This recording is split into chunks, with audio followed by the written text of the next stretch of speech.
మన ప్రభువు అయిన యేసుక్రీస్తు నామమున మీ అందరికీ వందనాలు. సియోనులో నుండి వాక్కు, వర్డ్ ఫ్రమ్ జయోన్. దేవుడు తన వాక్కు ద్వారా మనలను సంధించడానికి ఇష్టపడుతున్న సమయం కాబట్టి ఆయన వాక్యాన్ని ధ్యానిద్దాం. ముందుగా నేటి దిన వాగ్దానం కీర్తనల గ్రంథం నుండి 29వ కీర్తన 11వ వచనం. కీర్తనల గ్రంథం నుండి 29వ కీర్తన 11వ వచనం. ఇది దావీదు రాసిన కీర్తన. యెహోవా తన ప్రజలకు బలమును అనుగ్రహించును, యెహోవా తన ప్రజలకు సమాధానము కలుగజేసి వారిని ఆశీర్వదించును.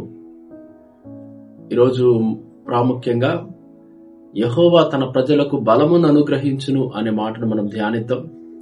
దేవుడు తన ప్రజలకు బలాన్ని ఇవ్వాలని ఆశపడుతున్నాడంట. ఈ పైనంతా మనం చదివితే ప్రభు యొక్క స్వరము వినిపిస్తుంది. అది ఉరుములాగా ఉంది, అది అరణ్యాన్ని కదిలిస్తుంది అని వింటూ ఉంటాం. అంటే ఈ కీర్తనంతా మనం ధ్యానించినట్లయితే ప్రభు యొక్క స్వరం ఎంత గంభీరమైంది, ఎంత భయకంపితమైంది అనేది మనకు అర్థమవుతుంది. అటువంటి స్వరము కలిగిన ప్రభువారు భయకంపితముగా కనిపిస్తున్న మనము సముద్రముల మీద, జలముల మీద ఆయన స్వరము విన్నప్పుడు భయమేస్తుంది. అటువంటి స్వరము కలిగిన ప్రభువారు మాత్రం తన ప్రజల విషయంలో ఏమని నిర్ణయించారు తెలుసా? బలము కలుగను అనుగ్రహిస్తాను అని చెప్పారు. ఒకసారి ఏలియా ఇలాగే ప్రభు యొక్క స్వరము కోసం కనిపెడుతూ ఉంటే ముందుగా పెద్ద ఉరుము వచ్చింది. ప్రభు స్వరం వినిపిస్తుందేమో అనుకున్నాడు, వినపడలే. తర్వాత ఇంకా ఒక భూకంపం లాంటి శబ్దం అయిపోయింది, అయినా అక్కడ రాలేదు. భీకరమైన ధ్వనులు కలుగుతున్నప్పుడు ప్రభు స్వరం తనకు వినపడలేదు. అయితే అన్నిటినీ తగ్గించి ఆయన మెల్లనైన స్వరముతో ఏలియాతో మాట్లాడారు. వినండి, ఆయన స్వరము గంభీరమే, ఆయన భీకరుడే. కాని తన ప్రజల విషయంలో తన మెల్లనైన స్వరము వినిపించి వారికి బలమునివ్వడానికి ఇష్టపడుతున్న దేవుడు. ఆయన తన స్వరము ద్వారా ఎన్నో భీకరమైన కార్యములు చేస్తూ తన ప్రజలకు మాత్రం తన స్వరము ద్వారా వారికి బలమును అనుగ్రహించాలని ఆశపడుతున్నాడు. ఈ రోజున దేవుని సన్నిధిలో నీవు కనిపెట్టువాడివైతే 68వ కీర్తనలో ఉంటది, ప్రభు అంట తన పరిశుద్ధ స్థలంలో భీకరుడే. ఆ 68వ కీర్తన చదువుతాం మనం.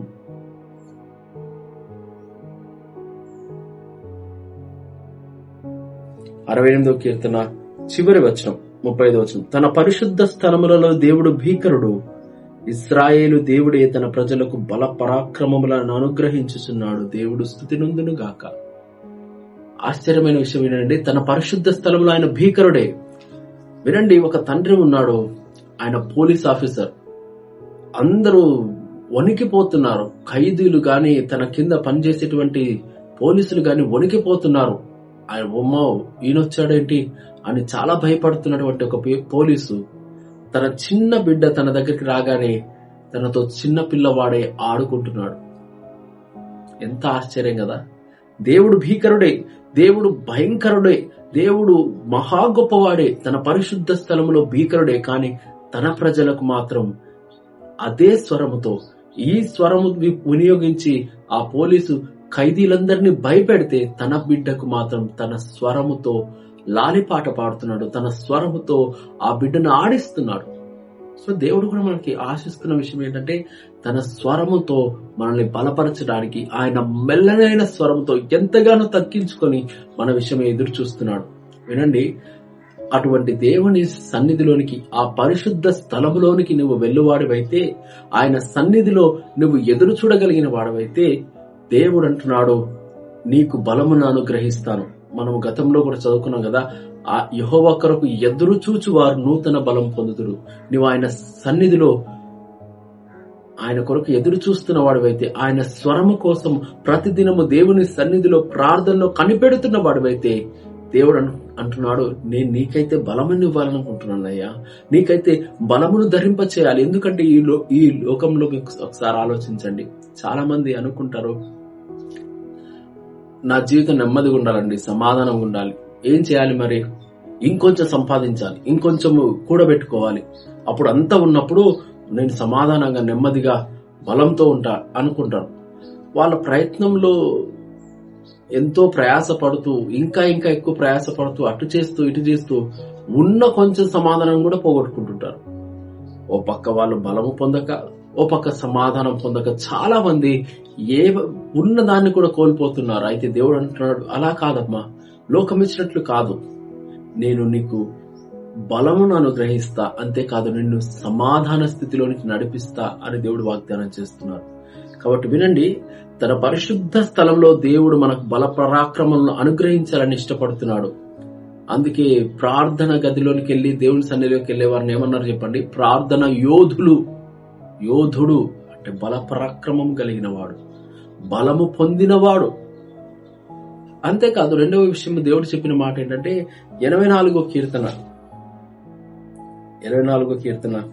7వ వచనంలో, వారు నానాటికి, దాని 6వ వచనంలో కూడా ఉంది, 5వ వచనంలో నీ వలన బలమునందు మనుషులు ధన్యులు, 6వ వచనంలో వారు బాకాలోయలో పడి వెలుచు దానిని జలమయముగా చేయుదురు, 7వ వచనంలో వారు నానాటికి బలాభివృద్ధి నందు ప్రయాణము చేయుదురు.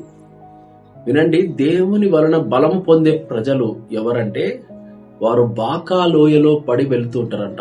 బాకాలోయ అంటే, బాకా అంటే ఏడ్పు లోయ.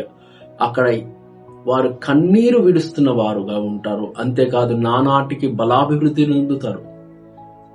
కన్నీరు విడిస్తే బలం వస్తుందా? అవును. దేవుని సన్నిధిలో దినదినము కన్నీరు విడిచివారు నానాటికి బలాభివృద్ధి నొందుతారు. దేవుడు అందుకే నియమించాడు. అందుకే పౌలు గారు ఒకసారి చెప్పారు కదా, మా బాహ్య పురుషుడు దినదినము కృషించుతున్న అంతరంగ పురుషుడు దినదినము నూతన పరచబడుతున్నాడు. నీవు దేవుని సన్నిధిలో కన్నీరు విడిచివాడవైతే దేవుడు అంటున్నాడు, నీకు బలమును అనుగ్రహించడానికి నేను నియమించాను, నీకు బలమునిస్తాను. దేవుని సన్నిధిలో ఏడ్చేవారు కోల్పోయిన వారు కాదు. నువ్వు టీవీ ప్రోగ్రాం ముందు కూర్చొని నవ్వితే కూడా రాని బలము దేవుని సన్నిధిలో ఏడిస్తే నీకు వస్తుంది. ఇంకొక మాట చెప్పమంటారా? మనకు వాక్యంలో గురించి తెలుసు కదా, యవ్వనస్తులారా మీరు బలవంతులు, ఎందుకు? దేవుని వాక్యము మీ యందు నిలిచిన్నది. ఒకటి, దేవుని సన్నిధిలో ఎదురు చూడడం వలన బలం పొందితే, రెండవది దేవుని సన్నిధిలో కన్నీరు కార్చడం వలన బలం పొందితే, మూడవది దేవుని వాక్యమును నీ హృదయంలో ఉంచుకున్నట ద్వారా దేవుడు నీకు బలమునివ్వాలని అనుగ్రహించాడు. అది చుట్టూ ఉన్న పరిస్థితుల వల్ల వెళ్ళిపోయేది కాదు. ఆయా శ్రమలు ఎదురైనప్పుడు వాటిని ఎదిరించడానికి కావలసినటువంటి బలమును దేవుడు నీకు ఇవ్వాలని ఆశపడుతున్నాడు. తన ప్రజలకు తన స్వరము వినిపించి బలమును నియమించిన దేవుడు ఈరోజు నీకు నాకు బలమిస్తానని సెలవిస్తున్నాడు. కాబట్టి ఆయన సన్నిధిలో కనిపెట్టు వారిగా, ఆయన సన్నిధిలో కన్నీరు కార్చువారిగా, ఆయన వాక్యాన్ని హృదయమందుంచుకున్న వారిగా మనం ఉందాం. దేవుడు నియమించిన అనుగ్రహించిన బలమును పొంది ముందుకు కొనసాగుతాం.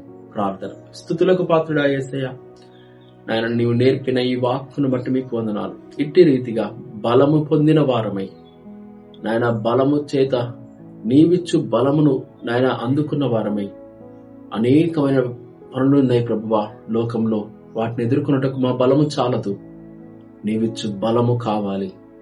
అట్టి కృపను బిడ్డలందరికీ దయచేయమని యేసు నామమున ప్రార్థిస్తున్నాము తండ్రి, ఆమేన్. సియోనులో నుండి దేవుడు మన అందరినీ బలపరచును గాక. అందరికీ వందనాలు.